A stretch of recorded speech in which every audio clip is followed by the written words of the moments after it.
Well, hey guys, Brian here with Texas Country Today podcast, and man, do we have an awesome and very, funny special guest. Not especially funny. I don't even know how to word that. I'm going to back up a little bit, but before we get in, we got Jeff Canada. Before we jump into things, I do want to say a quick thank you to our sponsors real quick. SmithMusic.com, the pioneers in music distribution, and founded by Rick Smith, who was the original founder of the Live at Billy Bob's albums back in the day. R. Watson Boots, creating some of the nicest custom boots and off-the-shelf boots around. Sharp Supply Leather Company, creating really nice dab kits, as well as some of the most beautiful leather artwork guitar straps around. I don't have one yet. I just got my little Taylor one back there, but if you want to see a really cool one, go look at Josh Ward, Dusty Motes, Randy Brown. They all got really, really nice ones. And then our Texas Select Beverage Company is our next one. Non-alcoholic beers, teas, coffees, you name it, they got it. And it's all made right here in Texas. Fort Worth Camera and Cinco Microphones kind of rounds out everything. So without further ado, Mr. Jeff Canada, how the heck you doing today? What's going on, buddy? Shout out to your sponsor, Smith Music, man. I love those dudes. Yeah, they're a bunch of cool guys. Actually, we might be... This podcast and the Texas Tailgate podcast might be kind of merging here in the future. Oh, cool. So you might see a lot more Smith music artists on this podcast, just because, man, DJ's a busy dude over there. Yeah, he is. He's great, man. I love that company. They're one of the best things I've done was switch from TuneCore over to them. Really? And yeah, I love the partnership I've had with them ever since. It's good. For sure. We got away from on Ride With Me. When I released Ride With Me, we got away from Smith Music because I had some dipshit come in and tell me that they had a connection with CD Baby, and CD Baby has a connection with Spotify, and I'm more likely to get put on. Fed me this line of shit, so I went away for like 4 releases. I released 3 covers and then Ride With Me, and as soon as I fired her, I immediately went back, took everything off those platforms and took it back over to Smith Music, and luckily they took me back. You know, they're good dudes. They are. Well, for those that don't know who you are, and actually, this is the first time you and I have talked in person. Back when you were doing, I don't know if you're still doing it, but the text line where you were like, you could text back and forth, and I think it was a way for you to get information out to fans and stuff like that, but we kind of started talking on that, and I was going to try to make it down to do some coverage at your Do-Si-Do album release party, and it just did not work out on my end. Things just got too chaotic and crazy, but man, I'm excited just to sit down with you. But for those that don't know you, can you give everybody a little bit of background on Jeff Canada? Yeah, man, I'm just a dude from Southeast Texas that stumbled on playing guitar somehow, and then figured out a way to get people to pay me to talk shit on stage and sing songs, and just been kind of doing that for the last, I don't know, 18 years or so. And then but I didn't really start pushing my own brand of music. I just was out playing covers and stuff until 2020. So 2020 is when I really started pushing everything. So everything that's happened has happened all since November of 2020. Wow, so just kind of coming out of COVID, you were like, I got to do something different. And yeah, man, I kind of lost the love of music in 2016, 17, 18. I was burnt out, man. unlike a lot of these folks that are doing this Texas country stuff, or even folks that are playing out live, I was literally doing 300 shows a year, 4-hour shows a night for the last, 14, 15 years. And so I was just burnt out. I stopped writing, and then my mom got sick, um, and I wrote Needle and Thread for her, and it just kind of took off, and it resonated with some folks, and so I was like, fuck it, I'm gonna write a whole record.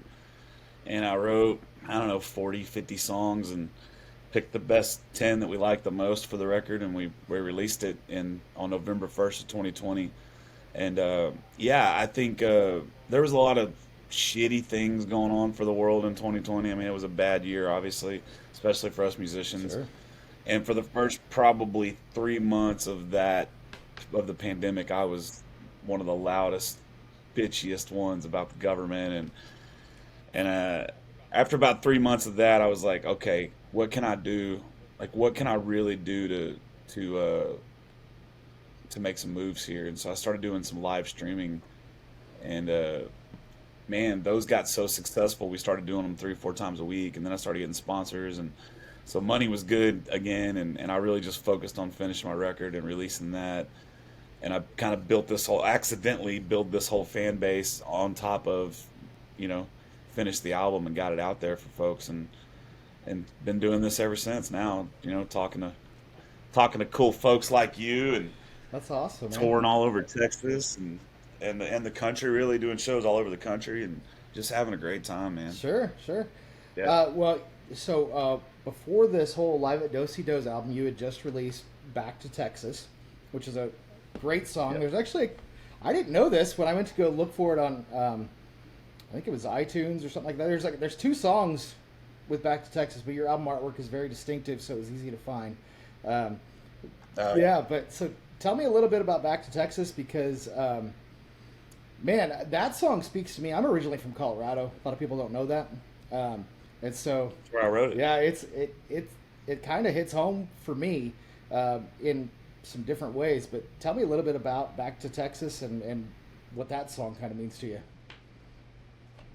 So my bass player Philip and I, we go on these mountain climbing trips up in Colorado. We go up there and we climb these 14ers, and we were sitting in a hotel room, and we were high as fuck, and just like, and we're like, pulled out the guitars. We both have these little travel guitars we take with us when we go on these trips, and we wrote 2 songs. One of them was called Heartbreaks or Butterflies, and it was terrible. I mean, it was so bad. And the other one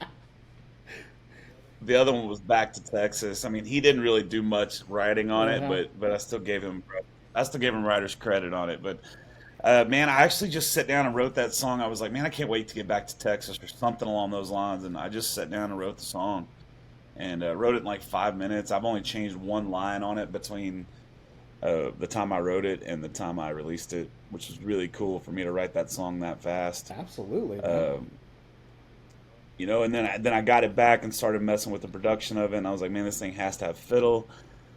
And Orion Burroughs is another artist. He sent me a picture one night, and he was like, hey man, guess who I'm hanging out with? And I'm like, who's that? He said, Jody Bartula from the Cody Johnson Band. And I was like, sweet, ask him if he'll play fiddle on my song. And an hour later, I have a fiddle track for that song from him. And yeah, so it worked out really, really good. I think the fiddle was really good on it, and I think it's probably one of the signatures of the song, really. Sure. But on the live at Do Si Do album, it had a harmonica, not fiddle. I so. did notice that. And Yeah. it kind of hit similar, not quite the same. Honestly, when I heard the Live at Do Si Do's album, I was like, man, I wish you guys would have called my buddy Sonny Saceda and had him, instead of play harmonica, just had a little accordion in there instead of the harmonica. But I didn't know you guys were even doing a live album. So, Oh, that would have been cool too. Yeah. Yeah, one of my favorite videos is Cody Cannon from Whiskey Myers playing Stone, and him and the accordion player. That's pretty cool. Yeah, I don't know what it is about Yeah. Texas music and accordions. It just kind of goes together pretty Well, well. when we did the release party a few, I guess a couple months ago at Do Si Do, we did the release party. It was me, Eris, my guitar player, a fiddle player, and a cello player. That was it. No drummer, no nothing Yeah, yeah. else. And it was phenomenal show, man. We had such a good time. One of the best shows I've ever played, I think. It And the crowd really, really dug it. They had a great time, man. It was so fun. it came. I mean, I've been playing the entire album on the radio station Texas Country Today because I couldn't pick one song to just like not play. I think my favorite off of that entire set has to be Whiskey Tears that you did with Peyton Howie, Yeah. and if I remember right, that was kind of a later song in the set. You guys were almost done, right, when you guys did that one? Yeah, I think so. I don't. Well, the order of the songs on the live album is not actually the order in which we played Sure. them. And we played like 18 songs that night, and we just took the 10 that we wanted on the Oh, record. okay. Same thing. I think about 40 minutes of listening time, 45 minutes. I don't know how long that is. It's about that. I think that's long enough for a live album. I didn't want to put the whole show on there. I gotcha. So we kind of moved some stuff around. Um, but very little editing and no overdubbing at all. Everything you heard was live. We just kind of moved the songs around in the order of which on the record. I gotcha. So, Um, but so I don't remember. I don't remember at what point we did that, but I think it was later on. It was later on in the set. I think sure. Yeah, because she's phenomenal. Peyton Howie is. She's a machine. I don't know if you've talked to her yet or not. She's very, very driven, very, very dedicated. She's got her head on right. Uh, she's just an amazing young artist. I sure. mean, to be 21 years old, I've known her since she was like 19. Uh, she's just killing it, man. She's doing so good. very, very proud of her in a big brother kind of I way. got you. Yeah, I've been following her since she. Oh man, there was a song F-150, I think it was, and there was Catch Flights, um, and that might have been right around 2019, maybe 2020, somewhere in there, when I first started kind of following her. Back when she was out in California, Yeah. so that was a while ago. But yeah, no, I agree. Super talented. So you guys actually linked up a couple years ago then to start playing together. Yeah. I was going to ask you about that. Yeah, I can't remember how exactly we linked up. I couldn't even, dude, I don't even remember. We just immediately became buddies. She's actually how I was introduced to Eris, my guitar player. Oh, okay. He used to play guitar for her. When she was in California, he played guitar for her, so he moved out from San Diego to here to play with me.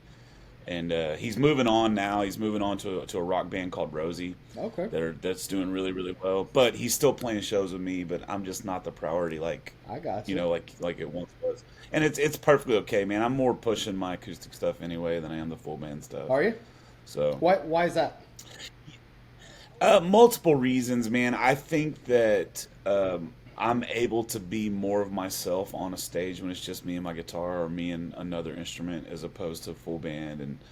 And we're still doing full band shows. We got four next month, and we got a bunch scheduled after that. But I'm really only doing maybe 3 to 4 a month, and everything else I'm focusing more on just acoustic guitar and storytelling. And uh, I just feel like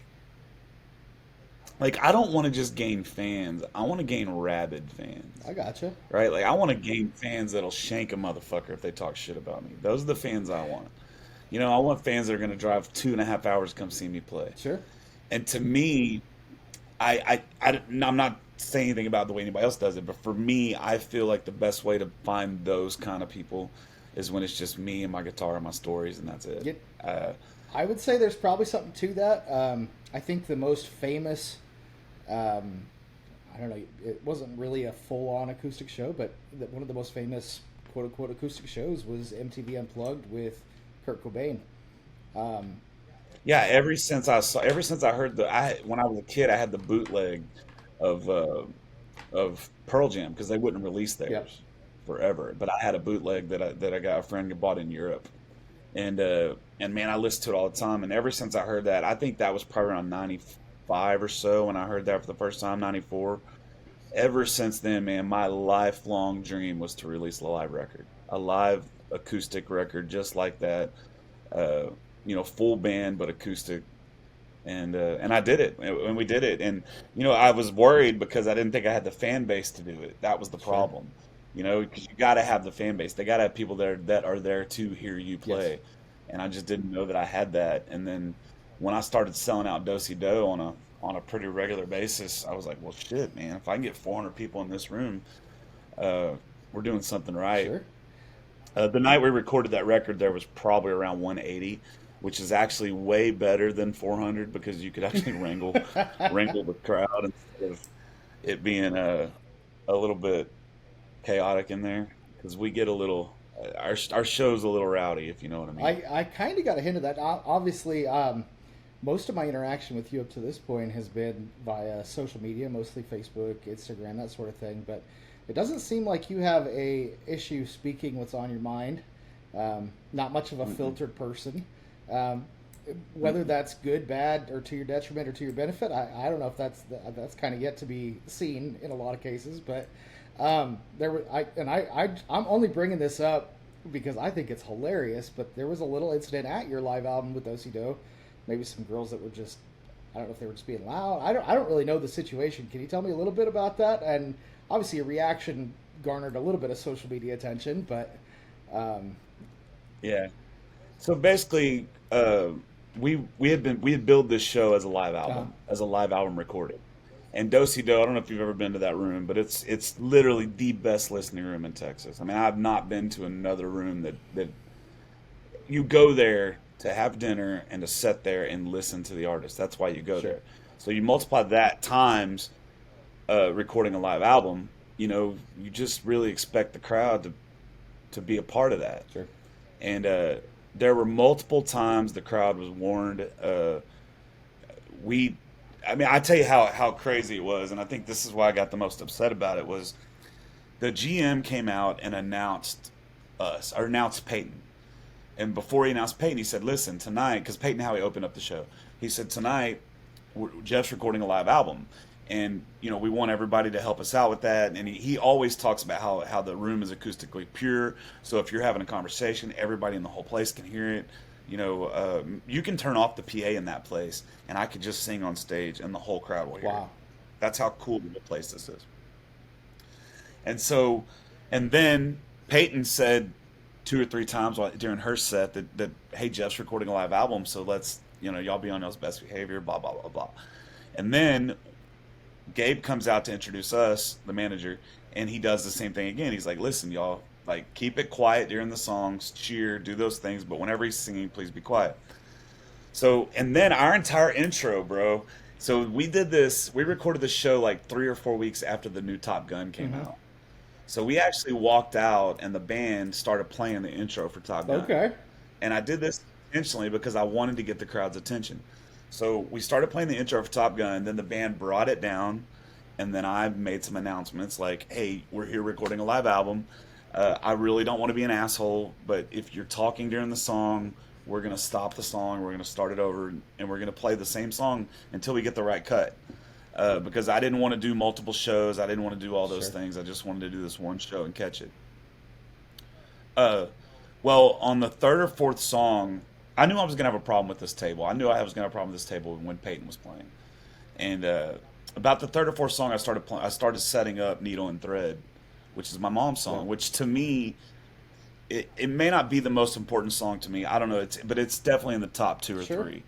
And so when I'm set, and not only that, I got a lot of my family in there, and I got a lot of people that knew my mom, and I was just really setting up and then this lady's fucking phone goes off, like just full fledged phone rings, and I left that in the record too, and I said, I'm trying really hard not to be an asshole, but we're recording a live album here. Please turn your phones off. Then the very next song, I'm doing the intro for "Pour My Heart Out," Mm. and I could hear these ladies fucking talking, just tap tap tap tap tap tap tap tap tap. And so I just said what I said. I was like, "Listen, I'm trying not to be an asshole. You may not give a fuck about my music. That's fine. But my band has spent 3 months trying to get ready for this show. These other people paid $20 a piece to get in here. They want to hear these stories. Yep. So could you just please shut the fuck up?" Like, Did it work? uh, it did, and not only they shut the fuck up, they didn't leave either. They sat there for the rest of the night and quiet as church mouse, bro. They did block me on social media the Ah, next day. I know. I didn't really know who they were, but I knew who they were. sure. I didn't know them personally, but I knew who they were. and they definitely blocked me on the old social medias, and that's fine with me. Listen, I would have never done that in a honky tonk or a bar environment, uh, but in that particular environment, I think it was I warranted. got you. So you wouldn't have done like the whole Miranda Lambert thing, or however that came Fuck out, no, man. because that's honestly what it got No. compared to. Because yours came out, and then like it was like a week or two later, and Miranda Lambert had it, um, and I think I don't remember where I saw it. It might have just been a YouTube. I could have swore I saw a comparison of your instance and Miranda on TMZ. It might have been. I don't even know. Um, Yeah, I doubt it was on TMZ, but I don't know. I mean, you know, I'm my fans are now and always have been and always will be the biggest part of my sure. journey. And I'm not kidding about that. I care about my fans more than I do about anybody. And I will go to battle with them, and I will, if when something happens to one of them, it hurts me to my Yeah. core.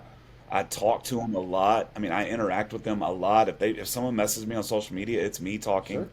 Sure. Um, I love them, but those aren't. Let's just get straight. Those aren't Yeah. fans. Yeah.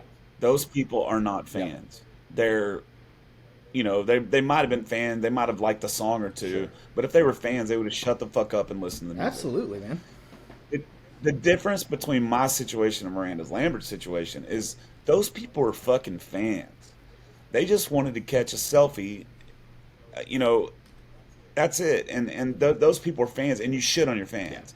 And so, I just think there needs to be a distinction between fans and people that are at the venue. I You know what I I think mean? that's a very very good way to put it. Um, there's a couple artists that come to mind that have fans like what you say you're trying to build or things like that. I think Creed Fisher has a pretty healthy fan base, a very niche fan For base sure. on when it comes to his style of music because he kind of has a unique style of music. It's along that same line of like Aaron Lewis or something like that. And Aaron Lewis is another one of those that has a very strong fan base. There's people that will come just to listen to him play with him and his guitar. I think Ryan Bingham is kind of the same way. Ryan Bingham's Yeah. in a weird spot. He's like this mega star, but um, every show I've ever seen him play has just been. I've never seen him play with a full band. It's just been him and his guitar, and he comes out and drinks whiskey and plays really fast. You know what I mean? Yeah. Plays fast, sings slow. It's really cool to watch. So I totally get what you're saying as far as liking the acoustic shows. Do you find that uh, I guess a big problem we have up here in the Fort Worth area is acoustic shows just don't pay anything. There's some venues that won't even give $60 for a 4-hour acoustic set, which sucks Yep. because there's artists out there that will accept that, which they shouldn't. Nobody should accept that. I think a minimum for an acoustic set, in my opinion, should be right around $300. But um, do you find that you're making enough money doing the acoustic sets at the amount of time that you're doing them?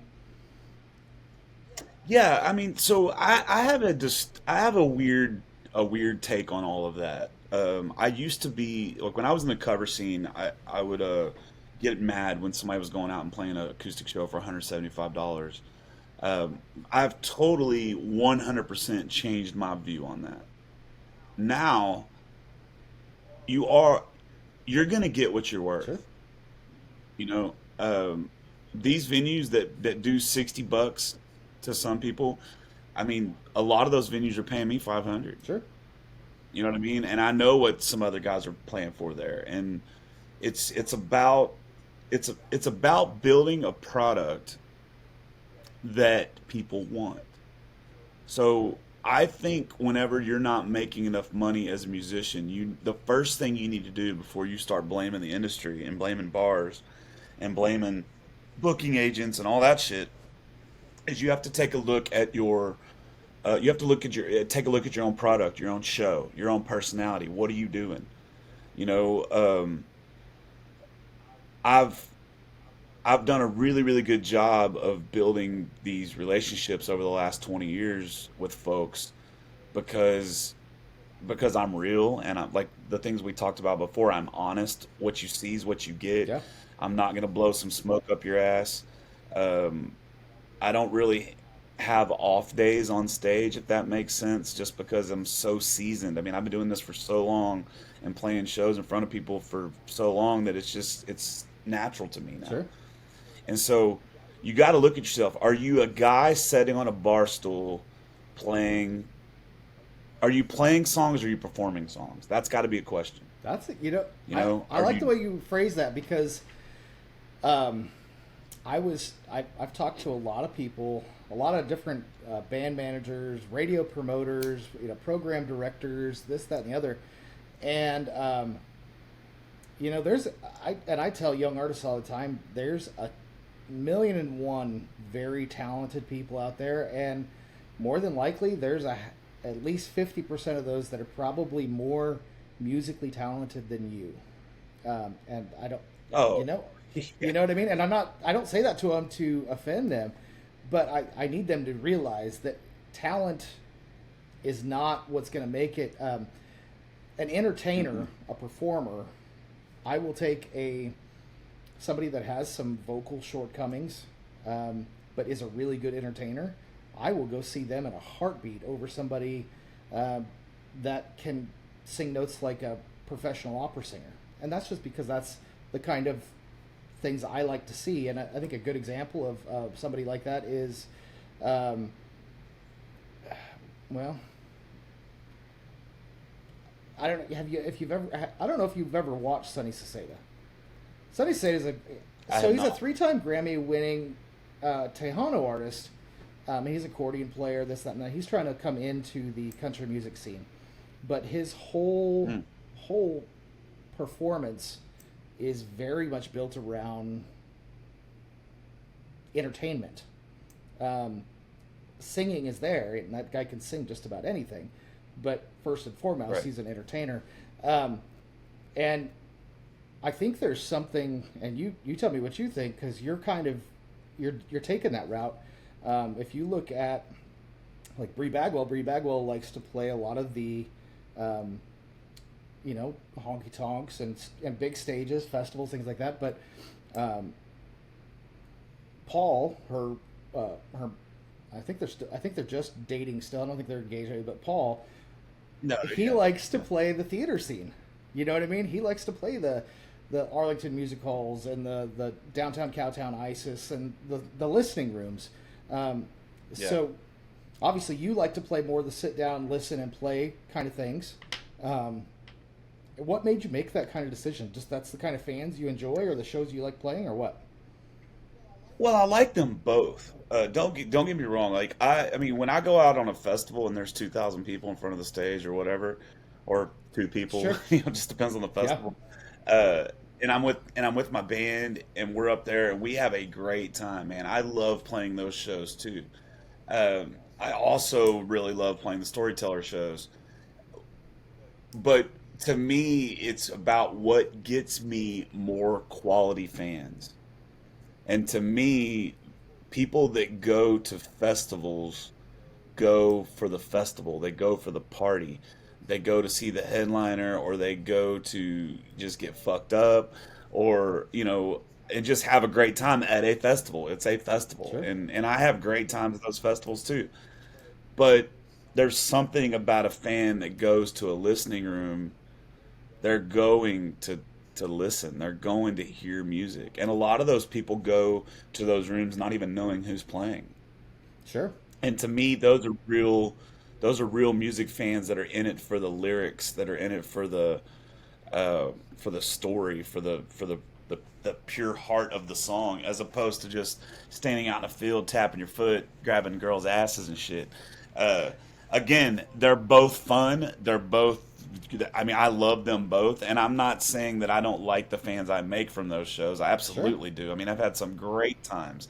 I mean, some of my best friends now are fans that I met at those kind of shows.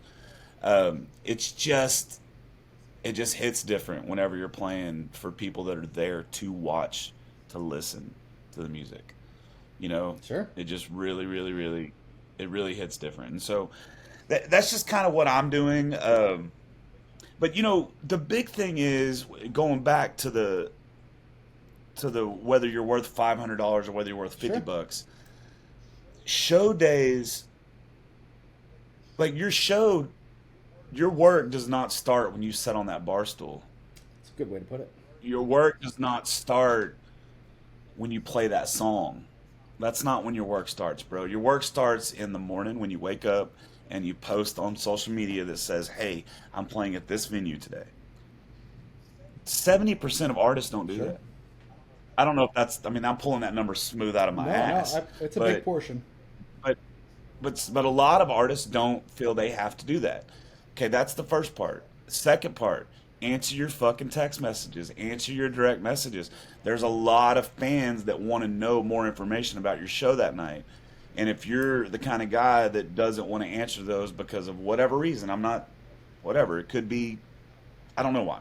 Uh, you know, that might be a fan that doesn't show up, you know? Sure. Uh, then when you get to the venue, you don't get to the venue 15 minutes before you start. I have a minimum of an hour before I start that I get to a venue. And a lot of times I'm there 2-3 hours ahead Yeah. of time. Because people and when you get there, load in, right? Don't just go into the bar and sit at the bar and get something to eat. Like, get there, load in, because what'll happen is, what I've noticed, and this, like I said, this is just me from over the last 20 years of doing this. Um, load in, because what'll happen is you'll have people, "Oh, you're playing tonight." They don't know who you are. Sure. Yeah, yeah, I'm playing, and you strike up a conversation. Yeah, well, what do you play? And I got different jokes that I say, and I got canned stuff that I say. Uh, but you might have 5 or 6, 10, 15, 20 people that were there just to eat Yeah. dinner, or there to just grab a drink or whatever. That because you were personable to that person, they're gonna stay and watch your Yeah. show, right? And then you get up and you play your show. And when you play your show, you're on. You don't read lyrics off a fucking iPad. You don't read lyrics off your cell phone. You know the songs you're playing and you perform them. I'm not saying don't do it. If you're playing a 3-hour show and somebody comes up and requests something that you kind of know and you want to do it, Yeah. right? I'm not saying Yeah. don't do it. But there's a fine line between an entertainer that will try anything and an entertainer that doesn't know anything. Yep. Does that make No, it does. sense? It does. So, so know your songs, know your set, play your songs, do your songs. Then on your break, don't go to your van and smoke weed. I mean, go to your van and smoke weed, but do it in a hurry. Do it in a hurry and get back in and talk to your fans. Go, if there's a table that tipped you some money, go to that table and say, "Thank you so much for tipping me. I'm really glad you like my music. If you get a chance, go check out this song. Yeah. Go check out this. Go do this." Or maybe you see somebody that's wearing a team jersey, and you go up to them and you say, "Man, Cowboys are sucking this year," or whatever. Sure. Just like, make a joke, do anything you could do to interact with those people. Then you get back up, you play your show, maybe make some jokes with what you heard on your Yeah. break, maybe interact with those people a little bit more. Then at the end of the night, you get off the stage and you don't just pack up and go home. You get out and you talk to those people. You will get to a certain point in your career, and I can't, I'll be glad when I get there. I'm not there, but you'll get to a certain point in your career where you don't have to do those things Sure. anymore as much, Sure. right? It will happen.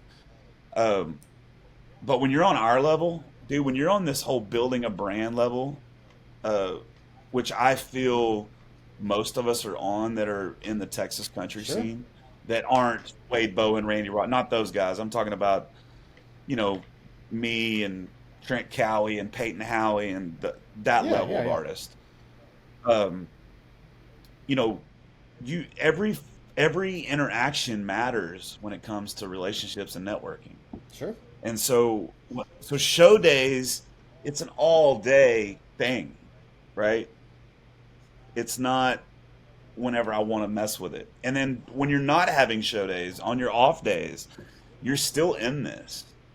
Yeah. Like, guys like me, man, I eat, sleep, and breathe this, man. Like, I'm thinking about my career and what I can do better and what I can do to gain more fans and what I can do to turn more heads all day, every fucking day, Sure. man. Like every day. It doesn't turn off. And so you have to do that if you want to build a fan base. And when you start building a fan base, when you are where I'm at, right, where no matter what venue I go into, I'm at least going to bring 5 or 6 people out to any venue in Texas. Like that's what I've noticed now. That's not a lot of people. I understand that, but the venue recognizes that. Sure.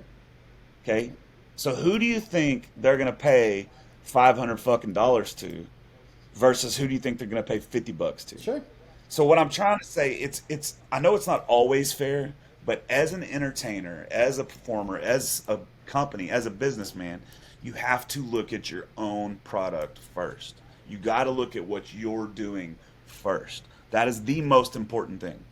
Before you start fucking slamming venues, before you start slamming other artists, and before you start slamming all of that shit, make sure that you're constantly taking inventory of yourself and what you're doing. Sure. And so that's like the big thing when it comes to this whole pricing, this whole market deal. Because now I'm getting to the point now where I'm making 5, 6, 7, 800, $1,000 for solo acoustic shows. Sure. And so, and it's because of all of that hard work I did. And guess what, bro? It has nothing, I want to say this really loud. It has nothing to do with your fucking music. Wow. I couldn't agree more. I keep telling people, you're not selling your music. Your music doesn't. It's not your product. Not in today's Your world. music I is mean, not your every now and product. then you'll have somebody. Every now and then you'll have somebody sneak through, like this Oliver Anthony guy, like Zach Bryan, like Tyler Yeah. Childers. You'll have these guys that will slip through. For sure, that does happen. But But that happens so little, man. yeah. So little. Most of us have to get out and hump ass. And that's why when I see artists that are on my level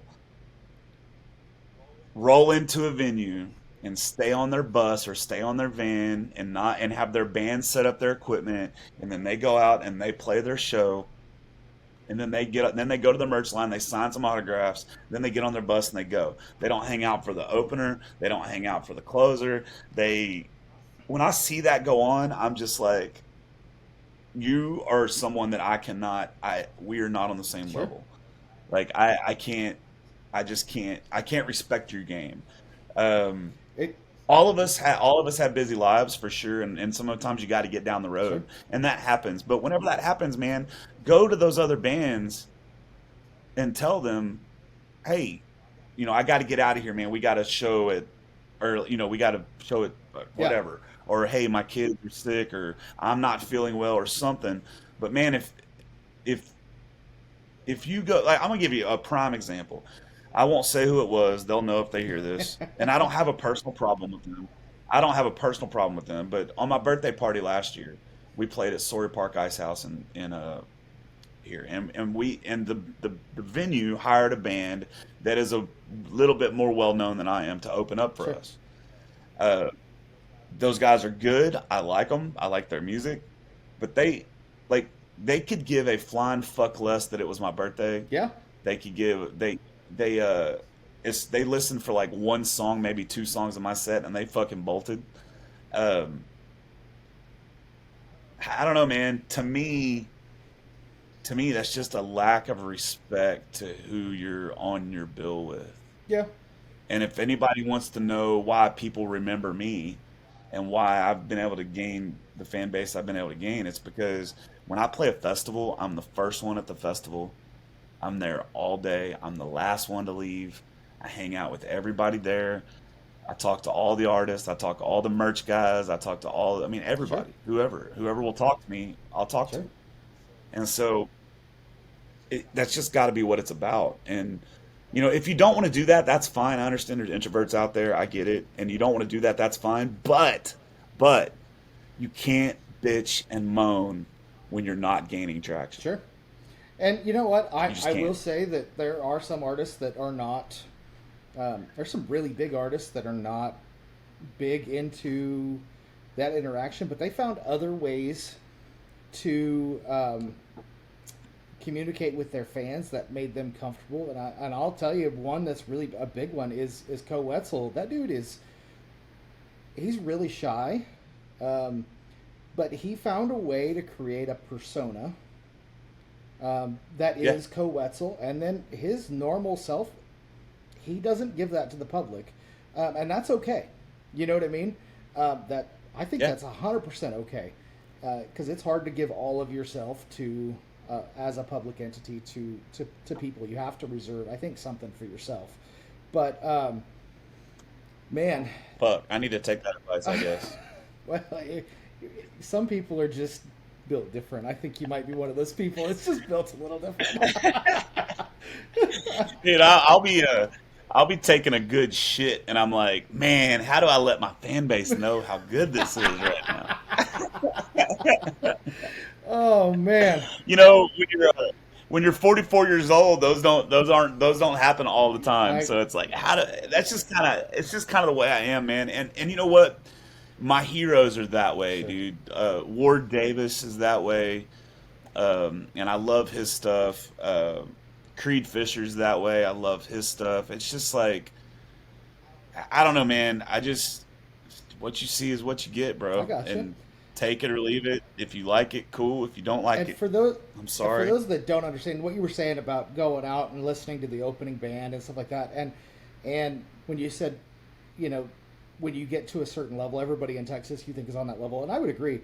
We did a podcast with Jarrett Reddick, who's the lead singer for Bowling for Soup, and that's one of the things he loves about his country music career here in Texas is the fact that he gets to go sit at the bar and just be himself and associate with people, because when he's on a Bowling for Soup tour, he can't do that.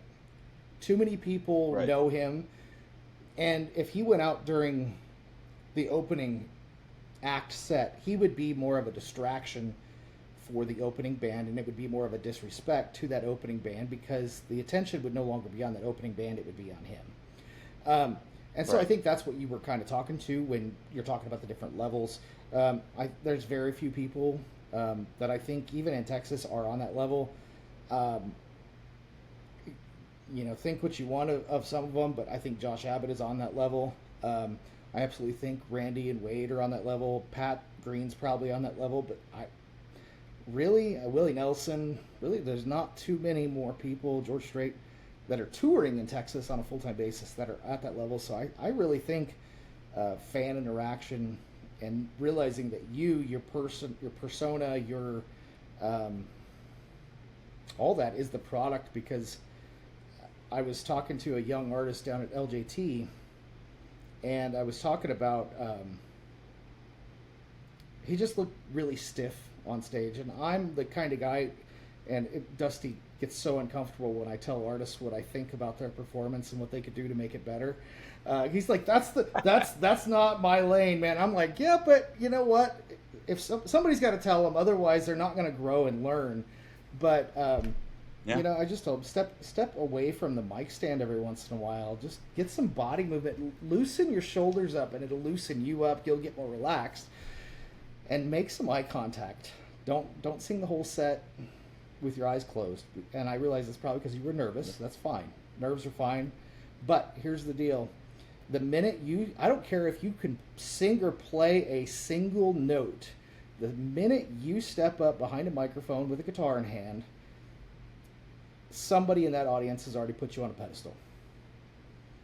And they are looking up to you as, and you might be nobody, but somebody in that audience thinks you are the greatest, coolest thing because you're up there singing, because they could never do that. And that's a big responsibility, man. That's to be responsible, whether you realize it or not, for somebody's aspirations. Somebody that I want to be like that person. I want to do that. I want to be that. That can be scary for a lot of people, and some people may not realize it, or some people may not care. But I don't know. That's the crazy things my ADD brain thinks up. And No, it's true. I mean, it's true. I'll touch on two things on that one. You talked about making $60 for a Sure. show, or you know that I have venues. The Goose's Acre in the Woodlands, Texas, is one of those. I played there once a week for 15 years, Yeah. bro. 15 fucking years, Yeah. once a week. And that's where I cut my teeth. That's where I learned how to interact with the crowd, and that's how I learned how to open my eyes. And open mics and small little bar gigs, small little ice house gigs, biker bar gigs, those gigs that man, they're just so valuable in a performance, in a performer's Sure. thing. I mean, you got guys like I mean, I'm sure you saw that video of Bailey Zimmerman Hmm. out singing, and he was off key so bad, and somebody took it, and then I mean, he owned it. Yeah. But the thing is, when you give these kids this platform that have not had the opportunity to hone their skills, there's going to be road bumps. Sure. And so there's a couple things I tell every artist. One of them is audiences want to be played with, not played Sure. at, right? That's a big one. The other one is when you're not on stage, if you're up and coming and you want to be a performer and you want to be an entertainer, put yourself outside of your comfort zone as much as possible off stage. Meaning, for example, if you're at Renfest or you're at a comedy club and they ask for volunteers, you need to be the first motherfucker volunteering. Not because you're trying to be famous, but because every time you put yourself in an uncomfortable situation, you're making yourself that much stronger of an Sure. entertainer. You're becoming that much more comfortable in your own skin. And you can tell. I mean, you can tell when you go out and you see a band. And, if you see me on stage, any stage, doesn't matter if there's 15,000 people out there or 5 people, you can tell that I'm exactly where I'm supposed to be, Sure. right? And then you got other guys that already have a fan base of 15,000 people, and that's what they're playing, and they just look so uncomfortable out there. And that's one of the big things. You just have to do that. Um, the second part I wanted to touch on, I forgot because I smoked too much weed, and I can't remember what I was I going to say. I haven't seen you So, popping any gummies the since we've been on. So, um, no, no, it's just your performance it does. matters. That's what I'm trying to Yeah. say. And if you're not ready, you need to know what you're ready Sure. for, Sure. right? And oh, that I know what I was going to say. As far as the responsibility of people looking up to you, one of the hardest things that I'm dealing with right now, because I'm a dad, right? I have a 23-year-old kid, a 23-year-old son, and a 12-year-old Hmm. son, and I'm a dad. And I like to think that I'm a very good dad. I spend a lot of time with my kids. We do a lot together. Um, and I know they look up to me. And my kids, I do not shelter because I wasn't sheltered, and I love how I turned out. You know what I Sure. mean? I don't mind that my kids say fucking shit and damn. I don't mind as long as they don't do it in front of a woman, and they don't do it in front of, as long as if it's just us hanging out, I don't care what they say or do, Yeah. right? I mean, me and my 12-year-old will lay in that bed and play Grand Theft Auto and kill as many people as we can and just have a great Sure. time, right? That's just what it is. But now I'm starting to have these 13, 12, 13, 14, 15-year-old musicians look up to me as a mentor. And now their parents are entrusting their kids with me, Sure. right? And so now I'm starting to have to be like, okay, where's the line? Because before there was no line, right? There was no line I wouldn't cross. Anything to get people to pay. I'm an attention junkie. It's the one thing I'm addicted to.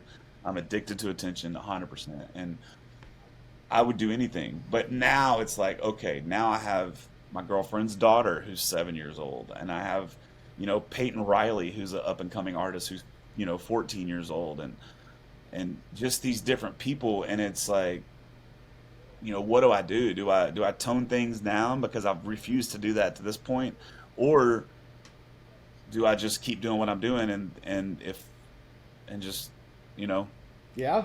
they can put me on that pedestal all they want to, but just know that I'm gonna fall off that motherfucker. You Well, know what I mean? Uh, I it's a tough balance, right? It's a tough thing to think about. You know, I mean, I don't care if I offend a 22-year-old kid. I don't care if I offend a 40-year-old person. I just don't care. I don't care if I offend your grandma. That doesn't bother me. But I really don't want to. I don't want to put bad lessons or bad vibes in a young person's head. I think that I You think know? one of the things that you touched on that maybe wasn't intentional is maybe just situational awareness and Oh, for sure. and knowing when it's okay to just 100% let loose and party and do all the cool things you should do as a band to grow and grow together and bond as a band. You know what I mean? Just kind of throwing it all to the wind and doing stupid stuff. There's a time and a place for that, Yeah. but it's not necessarily in the green room of a mom and pop bar if they have a green room. You know what I Yeah. mean? With like a family of 5 sitting right in front of the stage that's just there to eat dinner. That may not be the time to let loose and be an idiot. I think just that, I don't Yeah. know if you meant to for me to think that, but that's kind of where I was going. I've just heard horror stories of man. No, it's true. But one thing that does suck is perception's Yep. reality. And I'm gonna give you 2 examples of that. One of them is there's a venue, a pretty predominant venue in Texas. I won't say who it is, but we reached out to them, and they sent back an email to my management group and said, "Yeah, we know who Jeff is. We've been following him. He's just too vulgar for our place." Okay, that's fine. If that's gonna be your stance, that's gonna be your Sure. stance. But then a week later, I won this award for Montgomery County Yep. for going into group homes and playing music for kids. Like going into these group homes, these orphans, or these kids that are displaced because of CPS, and playing games with them and charades and all this stupid shit, just giving them some time. I literally won an award for that. And then I played 2 intermediate schools Yep. last year. And so the more I thought about it, the more mad I got. So I sent them back an email personally, and I was like, you know what? You don't want to hire me, that's fine. Even though you just fucking had Creed Fisher in Yeah. there. Uh, but just know that I'm a professional, and I know when to play, you know, whatever, and not to play what. Sure. I'm not going to come into your establishment and play "Fuck Her Gently" by Tenacious D when there's kids. I'm just not going to do that. I get all the time people come up and ask me to play, like I do a version of "Break Stuff" by Limp Hmm. Bizkit, and I get people to ask me about that all the time because it's on YouTube, and I'm not going to do it because there's kids there. It's not going to happen. I'm sorry. I know you want to see me do it, but you're gonna have to come to a 21 and up show. Yep. Uh, but at a 21 and up show, I'm gonna do what the fuck I want, man, and we're Exactly. gonna have a good time. And so it just sucks because the perception is that reality. But like, I'll play a festival and it's a family friendly festival, and those people will become fans of mine, and then they'll come see me play a 21 and up show, and they're like, "What the fuck is this?" Like he's literally talking about doing, like, he's literally talking about doing cocaine off bar stools Oh on stage, man. and when we saw him open up for whatever festival, but then it happens on the flip side. I have fans that have been fans of mine for years of me playing the 21 and up circuit, and and then they'll come see me play at a festival, and they're like, this is some watered down bullshit. So it's you can't really win. But yeah, it's definitely situational awareness and self awareness is very, very important in this industry for Sure. sure, for 100%. Sure. Well, Yeah, yeah. couple things that we're kind of coming up on my self-imposed time limit. I personally could probably go at this stuff for 3-4 hours and not care, but That's what I'm doing at on the mine. same Yeah, at the for same sure. time, I try to keep try to keep a little bit of a time going. I want to know. I want to know how you came up with your website, jeffcanadasucks.com. How did that come about? Man, I've kind of always been super, super self-deprecating, always for my whole life. And a matter of fact, it got to a point where it was so bad that ex my ex father-in-law set me down and was like, "Bro, like you got to stop doing that so much on stage. Like you need to, you're really good and you need to own it and stop being so self-deprecating." And so I've cut a lot of that out, and I'm a lot more positive now than what I used to be. But um, I don't know, man. I think people enjoy when someone can make fun of themselves, you know? And so basically what happened is somebody carved Jeff Canada into a bathroom here at Sawyer Park in Spring, Texas. And then somebody a couple days later went back and scribed it and did put sucks under it. And then all these artists were playing over there, and then they were sending me the pictures of it. And so I was like, "Fuck it, let's go!" Like, and so You just owned it, huh? so yeah. So the guy that does my website, he was like, because I posted a picture of it, and the guy that owns that does my website goes, "Hey, I actually just bought Jeff Canada Sucks for you. It's there." And so we just took it and we redirected everything to it, or it basically goes to jeffcanada.com, Yeah. but we just have the. But people, man, I tell you what, since I've started that campaign with jeffcanadasucks.com, my website traffic has gone up like 500%. I mean, it's an easy to remember website. It's funny. People are just going to remember that Yeah. better than they're going to just remember jeffcanada.com. Well, yeah, there's something to that because I see it on billboards around here, and I don't remember the exact name, but there's a jewelry company out here, and their website is like I hate Ryan Parker.com or whatever it is. You know what I mean? Yeah. And it's a jewelry website. It has nothing to do with the website design, but Right. it gets Yeah. people to go there because they're like, why would somebody put that on a billboard? Like, Right. That's exactly right. Like on my trailer says jeffcanadasucks.com, and I'm getting some decals for the back of my truck. But here's the deal. If you're driving down the road, right? You're driving down the road and you see a website that says jeffcanada.com on something. Are you even going to look twice at that? Nope. No, you're not. But if you see something that says jeffcanadasucks.com, you might actually fucking type that in to see what it's about. Sure. And so it's just stuff like that, man. It's just trying to find. I also have T-shirts that say it. Jeff Canada Sucks, and it's probably my biggest seller. And I look out there and I see people wearing it, and and I always make a joke like, "Hey, if you think I suck, there's a shirt over there for you," Sure. And so I don't know, man. At the end of the day, I don't want to be taken too seriously. Sure. I want to be taken seriously as a businessman, as an artist, and as brand. Yeah. But I don't want. I'm not here to. I don't know, man. I'm just not here to be all fucking polished and stuck up. I'm just not. Well, It's just not. it's a breath of It's not who I am. it's a breath of fresh air. There's a lot of artists out there that have a self-imposed stick up their ass, for lack of a better. I can't think of any other better way to say it. And it sucks because they could really be something or someone if they would just learn to relax, be personable, and talk to people. And that's I think that's kind of the big thing. Yep. And I know we didn't get a chance to really talk too much about your music per se, but I think we touched Who gives a fuck? It's we music. touched on a few things. I don't care about the music. I do have some very serious, not serious questions that I try to Okay. ask. Okay. Who would you write a song with, living or dead, if you could only have one day to write a song with them? Any person, who would you pick? Eddie Vedder. Really? Why?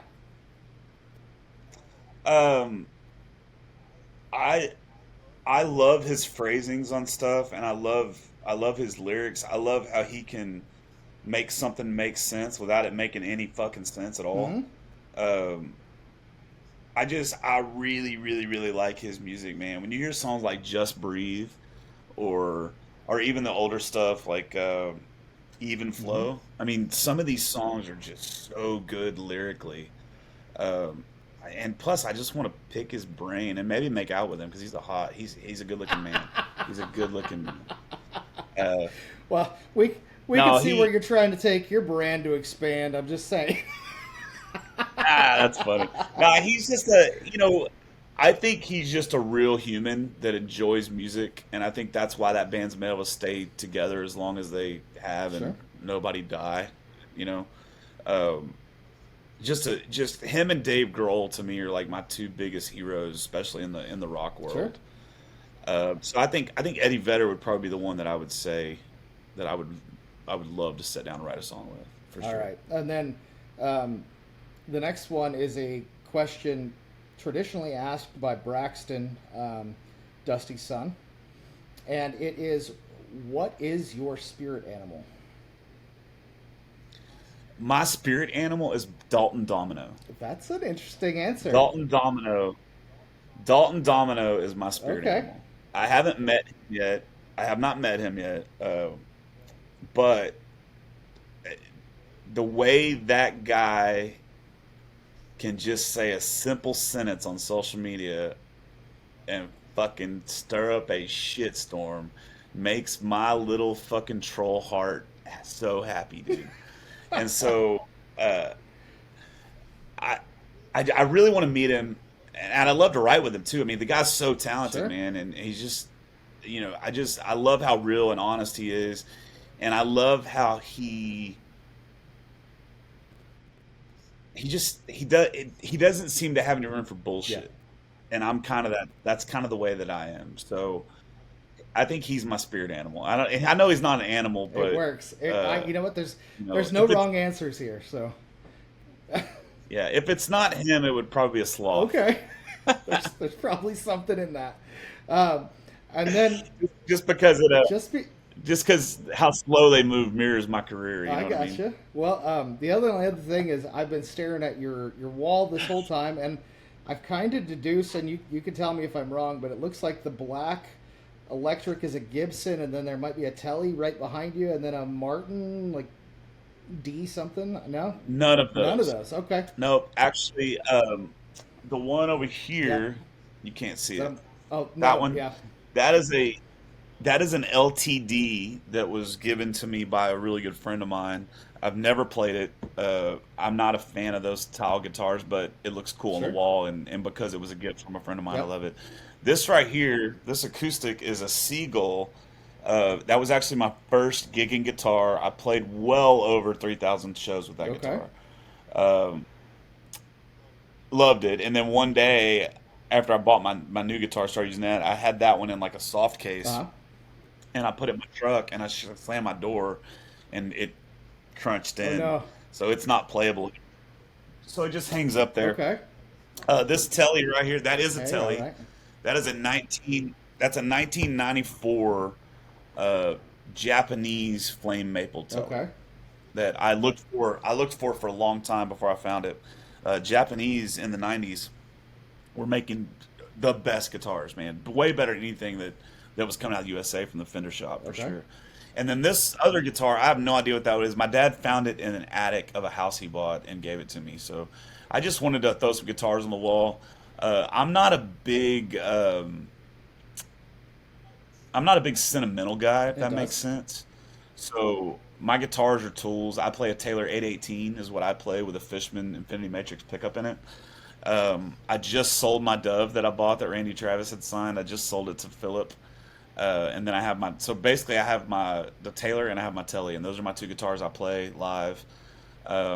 And then I have a little travel guitar, Bree Love travel guitar that I carry that thing everywhere just in case I want to write or impress some people. Well, you know It's what? it's there, you know. I'm kind of like a weird gear kind of guy, and well, I'll kind of end it on this because this really isn't important. But you were talking about travel guitar, and I found, I think, the ultimate travel guitar on Amazon, and I've watched the reviews of this thing, but it's a thin body travel guitar. It's carbon fiber. I believe uh, it's like lava or flame or something. I'll send you the link. But this thing has a unique style pickup, and it has two little speakers mounted inside the body of it, and Mm. it has electronics built in it to where you can add reverb while you're playing.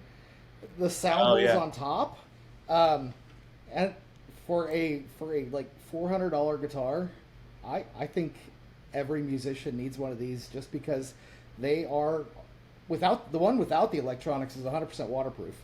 Um, Oh, yeah, really? Yeah, send me that link. I mean, we go camping and stuff, and it's always nice to have something and like that. I what's funny is I do all of my like the shittier sounding and shittier playing the guitar is, uh, the more I'm called to write on it. if that makes sense. Like I had that Dove for 2 years, and I never. It was a Love Dove, Gibson Love Dove. I did not write a single song on that Sure. guitar, not one. I did not write a single song on that guitar. Um, yeah, the crappier the guitar, like when I'm at go to guitar shop, I always pick up the $99 guitars and I play them till I find one, and I'll write a song right there on Sure. it. So yeah, I mean, I like playing quality stuff on stage for sure, but when I write, man, the shittier the guitar, the better, in my Man, opinion. I spend all So my money on camera gear and audio gear, so there's nothing left over for guitars. So like, yeah, um, the the one right behind me is a Yamaha student guitar, and it was the first guitar I yeah, bought when I got back into music, which was right around when you started touring, about 2020. Um, I found some kid down in Burleson, and he just really needed cash. I ended up getting that thing for $40. Um, and there now you it's go. got the signatures of everybody that played at LJT this last year on it. So there's like Gary P. Nunn on there. There's Oh, Larry Joe Taylor, badass. Kevin Fowler, the Dirty Roses, Co Wetzel. I mean, there's just a bunch of random signatures on there, plus a few extra from before. Um, and That's then cool. this one over here, which kind of can see maybe. Um, Yeah, that's actually a Luna, and that's one of my favorite guitars to play. Um, Believe it or not, the Yamaha for $40 is the only solid top that I have. The rest are laminate because this Dove is not a Gibson Dove. That's an Epiphone Dove Pro, and I actually went down to Guitar Center because I really wanted to buy the Epiphone Humminbird Studio, but I'm kind of a sucker for ostentatious and pretty things, and yeah, because I too like to be the center of attention, and I knew at a picking party nobody else was going to show up with a white guitar. That's just not something that people show up with. And I'm yeah, amazed at the people that have like I just did a photo shoot with Bubba Wesley with that thing. I could clearly see that it's an Epiphone just by the way the bridge is, um, and you could see Epiphone on the headstock. But everybody that saw his pictures is like, man, where did you get a white Gibson Dove? Like, I'm not going to yeah. correct him, but whatever. So, Yeah, not only that, man. I'm telling you, for a long time, the Epiphone stuff coming out of the Epiphone factory is way better than the Gibson stuff. Gibson is one of those. I have a love-hate relationship with Gibson acoustic guitars, okay. man, because I love the way they feel, I love the way they look, but to get one that will actually stay in fucking tune is almost impossible. Uh, and then though they have an LR bag. They come with an LR bags pickup in them now. All Yep. of them do, and some of those LR bag pickups are so mid rangey and are so tinny. I whenever if I'm playing a full band show, I don't mind playing a Gibson, right? Because it cuts Yep. through. But whenever I'm playing a solo show, man, I just don't like the way Gibsons sound. I don't like the way they feel. I play Taylor 818, the big body Taylor, has no cutaway in it. It's got a Fishman Infinity Matrix pickup. I ripped out the expression system because those are horrible. And like when I play, you can feel it. It's got a lot of low end. It's got a lot of balls. I play percussive on it, but it also is really clear too at the same time. And so that's the reason why I chose to stick with the Taylor I have versus the Gibson. I even changed out the pickup inside the Gibson. I just could not get it to sound the way I wanted it to Sure. sound. And so, it's just a taste thing. I mean, I know tons of people that swear up and down by Gibsons. I know some people that swear up and down by Martins. I just think you just got to find the guitar that fits you and that speaks to you, and that's the one you roll with. And what I do notice when I was younger, you wanted the name brand stuff, right? Because you thought you're going to get judged. What I noticed, the higher I get in this on this fucking crazy thing we call career, whatever you want to call it, the higher I get up, the less people look at that Yep. shit. I mean, nobody looks at the style. I mean, I know some guys that are touring full time that are playing Well, Epiphones, I and can nobody I can says a give word you about it. one. Jamie Johnson played in Yeah, color. What is it? In color. Should have seen it in color. He played his Opry debut with his Epiphone Humminbird. That's yeah, his only guitar he's yeah. ever And toured so with is that Epiphone Humminbird. So yeah, and so it just doesn't matter, man. It's like you just uh, people start paying attention to the dumb shit when you're not giving them enough to pay attention to it. That is the And that is the so, truth, and I think that's probably a good place to end it. But yeah, no, I agree. well, there you go, People man. pay attention when you're not giving them enough. Um, Yeah. man, Yeah, I mean, they're gonna start paying attention. They're gonna start paying attention. You know, if you go out and you're just fucking slaying it, no one's gonna talk shit that you're wearing cut off yep, shorts. You know what I yep. mean? But if you go out there and you just kind of like, your performance is they're gonna start paying attention to what you're wearing and other shit because you're like, I mean, it just the society we're in now. Everything's like pretty bird, pretty bird. So you're just constantly like looking for the next thing to take your attention, and so man, give them something to pay attention to. So it's funny you mentioned that. I'm going to go back to the real quick before we cut this off. I'm sorry. We can talk all I day, know, bro. So I you know, just I cut me know, off I whenever. know. It's funny you say that because if you go back to the MTV Unplugged with Kurt Cobain, nobody started talking about the duct tape on his guitar until after he was dead. And then everybody was trying to copy his Yeah, sound. The duct tape had nothing to do with the sound. He had his, whatever, the clean, dirty switch on his guitar. It was yeah, missing the detent. And it would fall to the dirty, but he wanted clean sound, so he used some duct tape to hold it to the clean side. That was it. yeah, That's the only reason he had duct tape yeah, on his guitar. But nobody paid attention to that until after he died. So, yeah. That's the way it is, man. You gotta give them something to talk about, bro. They're gonna listen. They're gonna fucking talk about you. They're either gonna talk shit about you, or they're gonna talk positive about you. So if they're talking shit about you, it's because you didn't give them enough positive to talk about. well, or Well, you like trolled him on Facebook, which I've seen you do a time or two. But me? Oh man. well, speaking of Facebook, I know they can go to jeffcanadasucks.com. Where else can they find information about where you're playing, merch, all that kind of stuff?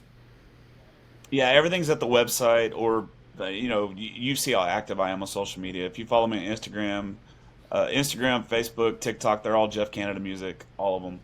Um, Didn't I'm very, very active on there. I try to, like I said, I message. What's really funny is every day I message 50 new people on Instagram, really?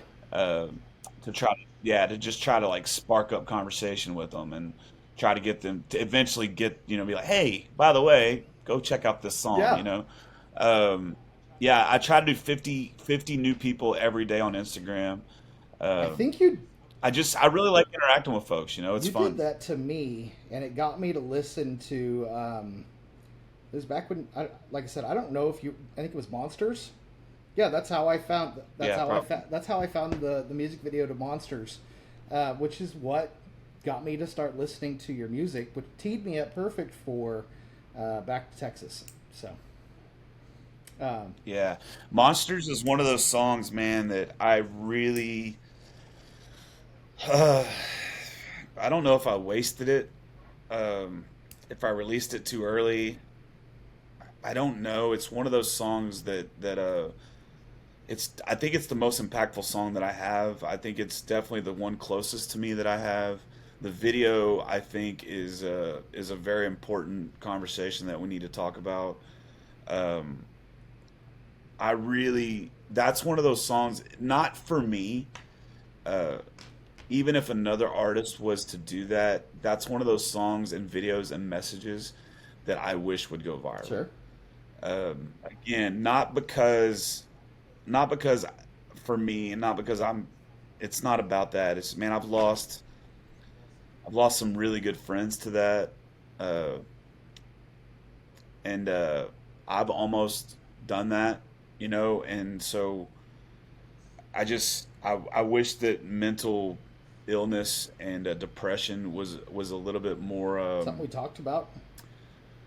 something we talked about, and a little bit more and able to get help. I mean, I know that whenever I was looking for someone to get me help, um, everybody I talked to was 3 to 6 to 8 weeks out before they could talk to you, So, and since you bring that, and I just don't understand. I don't understand why you can get a prescription for a pill to make your dick hard in 6 hours, but you can't get a professional on the phone to talk to someone when you're really, really struggling for weeks at a time. Sure. And I wish that there was a way to, I'll say this right now, if anybody out there that listens to this, if you're struggling, hit me up. Send me a message on Facebook, send me a message on Instagram.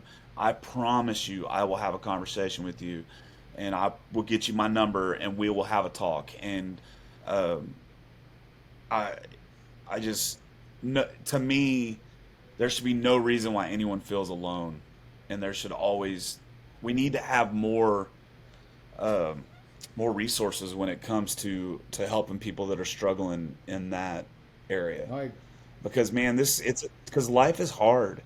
Life is hard, and right now the country, I'm not going to get political because I'm center of the road, but both parties have fucked us so bad as a country that it's just very, very hard right now. And you got people that can't make ends meet, and a lot of people just need somebody to talk to. sure.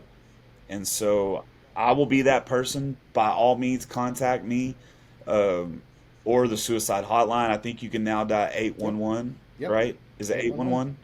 I think you now dial 811 for the suicide hotline, which I think is a great thing that they did. Um, you know, somebody loves you, I promise Yeah. you. Like everybody's worthy of love, and nothing is so far gone that you can't. I'll Uh, tell you, man. The VA. I talk to a lot of soldiers, but the for those who don't know, the suicide rate for veterans is um, 23 or 24% higher than the national average. Um, yeah, and it's because we put people in these extremely hyper vigilant situations, and then we bring them back to society. We say, okay, be normal. It doesn't work yeah, that way. And then you give people. yeah. That Go ahead. Yeah. That and the fact that, the whole culture of that is man up. Yeah, Like man up, yeah, suck it up, yeah. cowboy up. Um, the way I was raised in a very small town, and it was, suck it the fuck up, rub some dirt on it. Who gives a shit if you're getting bullied at school? Who gives a shit? I mean, fuck, most of us were getting bullied at home. You know what I mean? Hmm. Most of us were some sort of physical or emotional abuse at home for us country kids. Sure. Um, and so we're just taught as a man, as a boy, to man up. I try very, very hard not to say those words to my kids. Like that whole man up, suck it up, to a certain point. If he's laying down, he just got hit in the balls on a baseball field. Hey, bro, man up, suck it up. You chose to play this sport. Get out there and play your sport. But like emotionally, if my kids come to me and they're like, hey, so and so is picking on me or whatever, I listen to those things, and I'm not going to tell him to man up or just beat the shit out of him or whatever. Like, he needs to know that it's okay that he can come to me and talk to me about those things. So, And a lot of us don't have role models or men in our life that we can do that uh, with. I know that me growing up, I couldn't. When I was growing up, there was nobody I could talk to. sure. You know, because you just didn't want to feel. I know you didn't want to feel like you were a burden on anybody. We're designed to be the provider. We're designed to be the Sure. man. And so I think that's why it's so high amongst men, and I think that's why it's even higher amongst military. Because in the military, that's what you're trained to do: rub some fucking dirt on it, adapt and overcome, um, man the fuck up, Yep. go. And so whenever you're in that environment, and then you come back home, and you have your loved one there, and you're taking it out on her, you know what I mean? And she can't help you, and there's nobody you can Well, go and to. here's the crazy part. And so So that's here in Fort Worth, we have a major issue at the VA. Is there's a Fort Worth VA clinic, and then that's run by the Dallas VA Hospital. And the Dallas VA Hospital, to my knowledge, last time I was there, only has two psychiatrists on staff, and the Fort Worth VA clinic only had one psychiatrist on staff. They cannot keep them employed because they're overworking them. They're expecting them to see between 15 to 20 patients an hour, and you can't help somebody. Like most psychiatrists will see probably one person an hour. But the other thing is like when I was at my limit with ADHD, it was causing depression because I couldn't get off the couch, man. I couldn't function. And it's not that I didn't want to. I couldn't find the motivation to get off the couch, and it took me 6 months to get put on a drug to help that. And it was because even though the VA was willing to pay for it, and I had the best insurance that money would buy, I couldn't find a doctor willing to treat it. Yeah, that's the problem. There's that, but also it doesn't take a professional to listen. And a lot of these doctors, a lot of these, you call a lot of these therapists and you get a voicemail, go straight to voicemail. Well, yeah, I got a question for you. What if I'm sitting there and I have a fucking gun in my mouth and I'm about to do this, but I'm going to give it a last ditch effort. I'm going to try to call a couple therapists, and I start calling and I run into 3 fucking voicemails. Guess what I'm going to do? Yep. I'm going to pull that fucking trigger, and that's it. Yep.